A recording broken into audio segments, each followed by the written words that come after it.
네, 안녕하세요. 이번 시간에는 규산염 광물에 대해서 알아보도록 하겠습니다. 이제 규산염 광물, 규산염 삼연체를 기본으로 해가지고 여러 가지 것들이 만들어지게 되는데 첫 번째 독립형 구조입니다. 독립형 구조. 이제 혼자 있는 거예요. 독립형 구조는요, 바로 일단 누구부터 생각하면 되냐면은 규산염 삼연체부터 생각하시면 되겠죠. 이런 식으로 이제 삼연체 하나 이미지 그려주시고 여기 가운데에 규소 있다 보고 모서리에 산소가 있는 이런 형태를 우리는 규산염 삼연체라고 부릅니다. 규소하고 산소는 무슨 결합이요? 공유 결합으로 이렇게 연결이 되어 있죠. 그래서 전체적으로 음전하를 띠기 때문에 여기에 FeE 플러스라든지 뭐 철이라든지 아니면은 마그네슘 Mg 플러스 이런 것들이 달라붙어 가지고 이제 덩어리지게 되는데 그런 거를 독립형 구조의 기본 규산염 삼연체다라고 얘기를 하게 되는 거죠. 그래서 이 삼연체 요것까지 달라붙어서 이제 덩어리진 광물을 우리가 이제 대표적으로 이제 뭐라고 부르게 되냐면은 이제 감남석이라고 부르게 됩니다. 감남석. 실제 이제 광물 이름이 되겠죠. 그래서 요거 하나 기억을 해주시고 그 다음에 이제 두 번째로는요 단사슬 구조입니다. 단사슬 구조가 되겠습니다. 단사슬 구조는 일단 그림을 그려야 되는데 입체적으로는 그리기가 너무 힘들어요. 그래서 이제 삼각형으로 많이 그립니다. 요것이 이제 삼연체 아니겠습니까? 근데 우리가 요거를 갖다가 위에서 쳐다본다고 생각해 봅시다. 삼연체를 갖다가 위에서 쳐다보는 거예요. 삼연체만 좀 따로 그려볼까요? 요런 식으로 삼연체라는 건 존재를 하는데 이거를 이제 위에서 이렇게 쳐다본다라는 거죠. 그럼 이제 어떻게 우리가 단순화할 수 있냐면은 이렇게 이제 삼각형 모양으로 단순화할 수 있습니다. 위에서 보면은 그럼 이제 각각의 여기 이제 꼭지점에 뭐가 있습니까? 산소가 있겠죠. 그 다음에 여기 중심에 규소가 있는 거고 이쪽으로 튀어나온 꼭지점에는 산소가 있습니다. 근데 이제 여기 공중에 떠 있는 건 생략하고 바닥에 있는 산소 3개를 여기다가 이렇게 표시를 한 거죠. 그래서 요거를 위에서 본 모습이에요. 요거를 위에서 쳐다본 모습을 간단하게 표현한다라는 거 좀 한번 봐주시고요. 자, 그랬을 때 단사슬 구조라고 하는 것은 뭐냐면은요, 이 독립형 구조, 규산염 삼연체가 산소 하나씩을 공유하면서 이런 식으로 쭉 나열이 되어 있는 거를 우리는 단사슬 구조다라고 얘기를 하게 됩니다. 자, 그랬을 때 여기서 요 부분 있죠? 요 부분이 이제 공유된 산소가 된 겁니다. 공유된 산소. 그래서 이렇게 단사슬 구조로 있는 광물이 이제 뭐가 있냐면은 바로 휘석, 휘석이라고 하는 것이 있습니다. 그래서 광물 이름도 좀 기억을 해 주시면 좋겠습니다. 자, 그 다음에 세 번째로는요, 복사슬 구조라는 게 있습니다. 복사슬 구조는 단사슬 구조가 2개가 있는 거다라고 생각하시면 돼요. 요렇게 하나, 그 다음에 옆에다가 하나 더 그려주시면 돼요. 요렇게. 예, 요렇게 이제 사슬 구조가 2개가 쭈루루룩 연결되어 있는 구조를 우리는 이제 복사슬 구조라고 부르게 되고요. 이런 구조로 되어 있는 광물이 누가 있냐면은 이제 각섬석이라고 하는 놈이 있습니다. 각섬석. 예, 요런 놈이 하나 있다라고 광물 이름도 암기를 해 주시고요. 그 다음에 이제 네 번째로요, 판상구조라고 하는 게 있습니다. 판상구조는 이제 복사슬 구조에서 더 확장된 개념이에요. 그래서 이제 그림을 좀 그려보면은 일단은 이제 요렇게만 그리면 사슬 구조라는 거고 그 다음에 사슬 구조 하나 더 그리면은 우리가 뭐라고 부릅니까? 복사슬 구조라고 하는 거고 근데 이제 옆으로 계속 확장하면 돼요. 이런 식으로 계속 쭈쭈쭈쭉 위에 아래 좌우 옆으로 넓적하게 쭉 판처럼 펼치면은 그거를 우리가 이제 판상구조다라고 얘기를 합니다.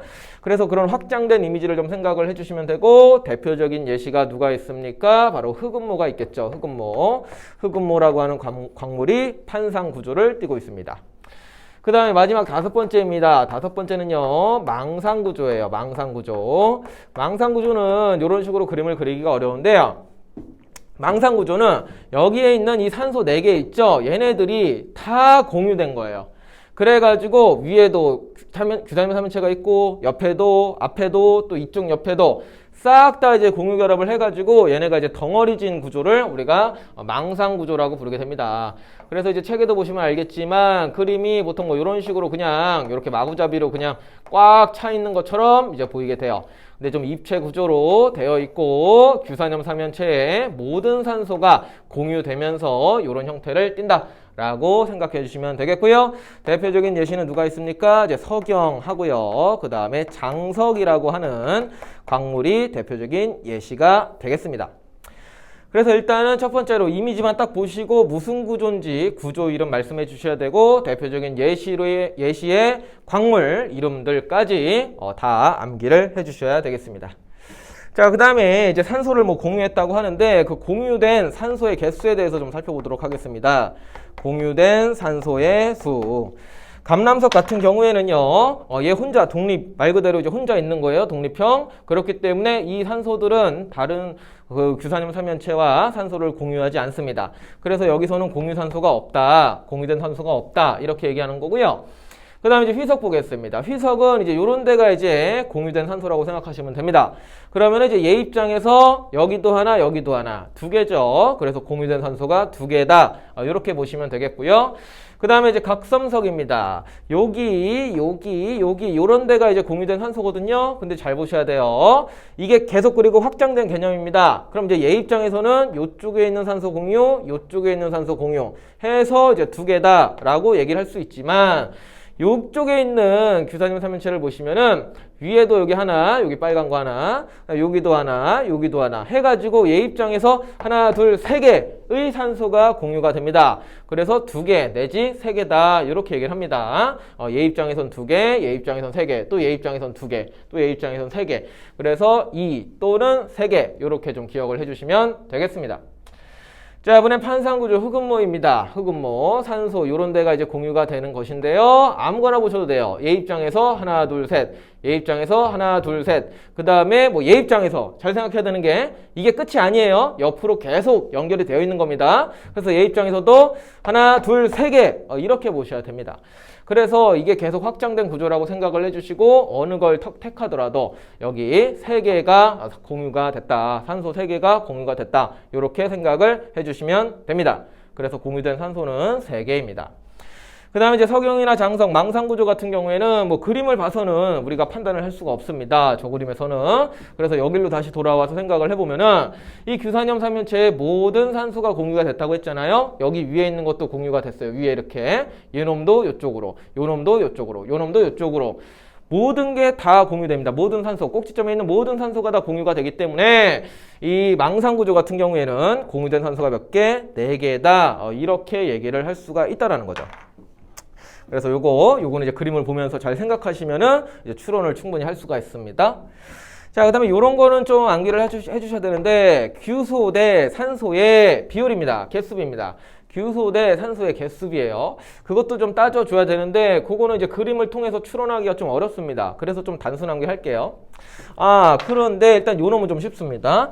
독립형 구조 같은 경우에는 눈에 보이죠. 규소 한 개당 산소가 4개 있습니다. 그래서 1대 4의 결합 비율을 갖고 있고요. 그 다음에 이런 건 어려워요. 그래서 외워줄게요. 얘는요, 또 외우는 것도 좀 그나마 좀 쉽게 하면은 4대 12로 외우시면 되겠고요. 얘는요, 4대 11로 외우시면 되겠고요. 얘는요, 4대 10으로 좀 외워주시면 되겠습니다.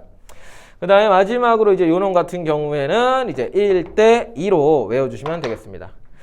그래서 뭐 요건 외우기 쉬워요. 1대 4 그냥 보이니까 요거는 그냥 보고 말씀하시면 되고, 그 다음에 요건 좀 외워주시고요. 요건 좀 외워주시고, 요 중간에 있는 것들이 좀 헷갈릴 수가 있어요.